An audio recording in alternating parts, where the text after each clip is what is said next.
আসসালামু আলাইকুম। Tahmina Sattar ZS blog থেকে আপনাদের সবাইকে স্বাগতম। আশা করি সবাই ভালো আছেন। আজকে আবারও নতুন একটি বড় ভিডিও নিয়ে হাজির হয়েছে। আজকে রান্না করব লাউ। জন্য প্রথমে লাউটাকে কেটে নিতেছি।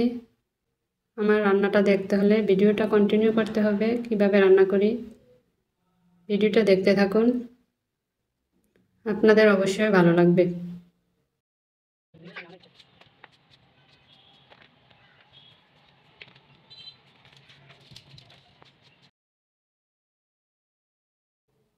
লাউটা দেখতে অনেক সুন্দর আর অনেক কচি ছিল লাউটা। আমি আমার পছন্দ মতো কেটে নিতেছি। আমার হাজবেন্ড বাজার থেকে কাঁচামরিচ এনেছে, মরিচগুলো দেখুন অনেক সুন্দর।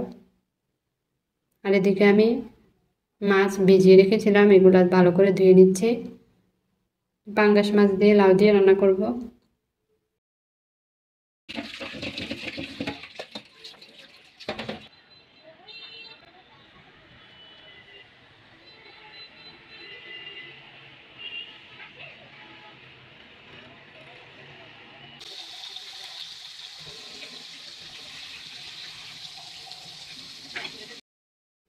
মাছগুলো ভেজে নিয়েছি আর মাথাটা অনেক বড়, তো ওই জন্য এখন মাথাটা ভেজে নিচ্ছি। লাউগুলা ধুয়ে নিচ্ছি। লাউগুলা ভিডিওর মধ্যে একটু একটু কালারফুল আসছে, কারণ বাইরে অনেক বৃষ্টি ছিল।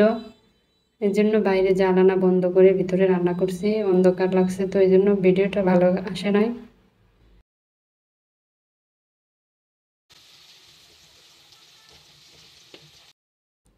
এখন সব মশলা দিয়ে ভালো করে কষিয়ে নেব।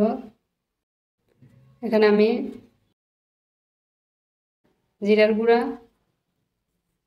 হালকা একটু হলুদের গুঁড়া, পরিমাণ মতো লবণ দিয়ে কাঁচামরিচ দিয়ে মশলাটা কষিয়ে নিচ্ছি।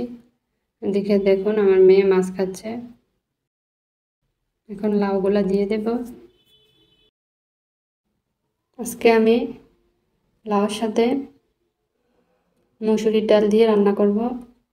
এই জন্য আগে ডালগুলা ধুয়ে ভিজিয়ে রেখেছিলাম, এখন দিয়ে দেব। আপনারা কিন্তু মুসুরির ডাল দিয়ে লাউ দিয়ে রান্না করে খেয়ে দেখবেন, অনেক ভালো লাগে খেতে। যারা কখনো এভাবে রান্না করে খান নাই, অবশ্যই এভাবে রান্না করে খাবেন।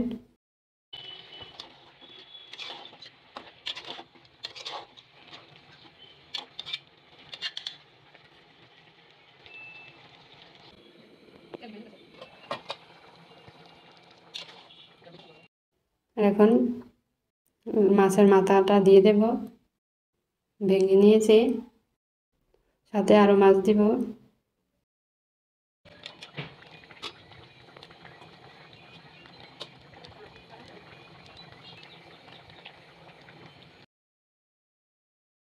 কাঁচামরিচ দিয়ে দিলাম। আর এদিকে আমার মেয়ে পড়াশোনা করতেছে, টেবিলে এসে বসে লিখতেছে।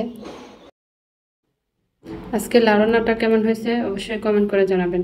আপনারা সবাই ভালো থাকবেন, সুস্থ থাকবেন। আল্লাহ হাফেজ।